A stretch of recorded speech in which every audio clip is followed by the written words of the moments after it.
looks like we have people from almost every New Zealand university represented today, which is really nice to see.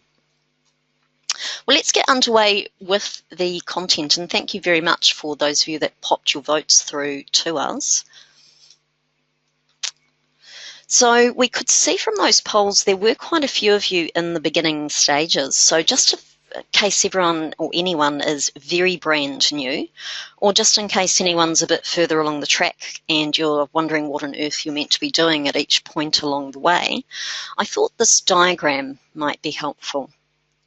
Now, I'm not going to actually go through every single one of these stages as part of today's webinar, but because the focus of our session is about managing the thesis process, I thought it was worth starting out with a summary of what that process actually involves. And those of you that are quite new to this might like to just review this diagram in a little bit more detail later. Now, the diagram is very linear and step-by-step. And I am often asked whether a thesis actually proceeds in such a linear manner. And I'd have to say most likely not. So the process is probably going to be a lot more like this particular illustration. Just give you a moment to have a look at some of those file names on that slide. So it's certainly not a linear, straightforward process. And while it's really good to have an overall plan, you do need to be quite flexible and adaptable with that plan. In terms of the process, I also wanted to point out that it can be a bit of an emotional roller coaster, and you almost get a sense of that from those file names. So there can be a lot of ups and downs, and that's one of the reasons why you need to have some really good strategies in place for managing the process. So let's start talking about some of those strategies.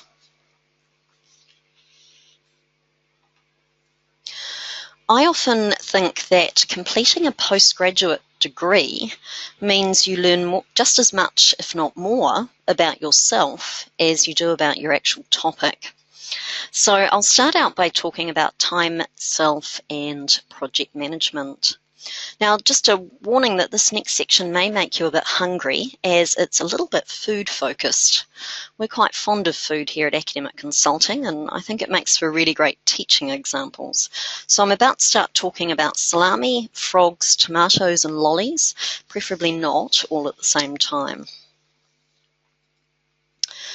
So, kicking off with salami. Your thesis is basically a large project, and the best way to tackle any project is one slice at a time. The salami method is simple. If you had a large spicy stick of salami, it will probably look quite unappetizing. It's not something you just want to bite into, and you'd probably never finish eating it in one sitting. Cutting off nice thin slices is not only more palatable, but it's also much more easier to eat in one go. So the moral of the story here is constantly break your thesis and the tasks within it down to small, achievable tasks. Just to give you an example of that, when I was doing my master's thesis, I found that if I got up in the morning and said, I'm going to work on my thesis today, I pretty much did everything but. From memory, I watched a lot of daytime talk shows, I did a lot of baking, and an awful lot of housework. Who would have thought that having a clean house would be quite so important?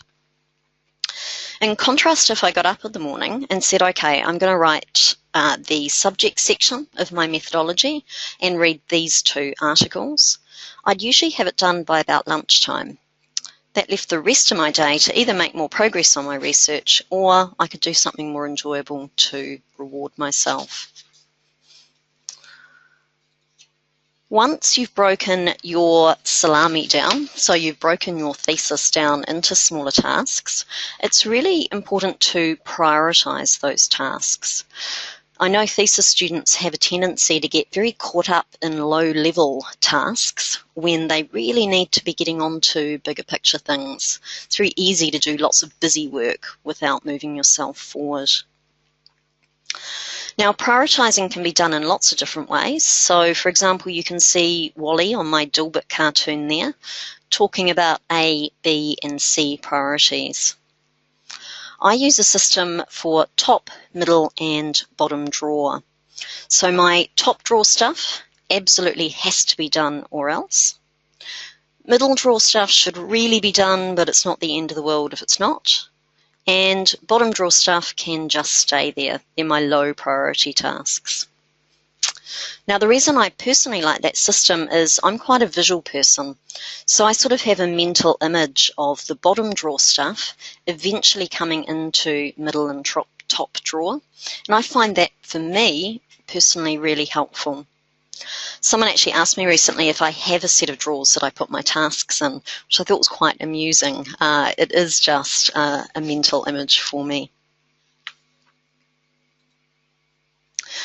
So, given that I don't keep track of my priorities and projects with an actual set of drawers, how do I go about it? Now, before I give you some options, the first thing I want to say is I'm not a fan of project management software for projects such as a thesis. And when I'm referring to project management software, I'm talking about the kind of software that will create Gantt charts for you.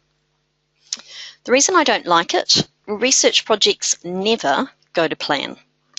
Recruitment always takes longer than you think, as does ethics approval.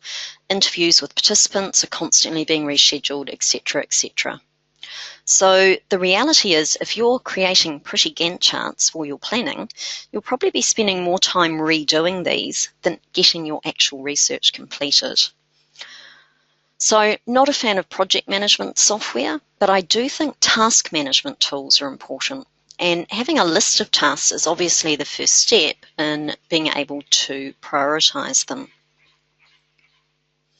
Now, I think there are two rules for task management systems. A, they need to be simple, and B, they need to be single. So simple and single.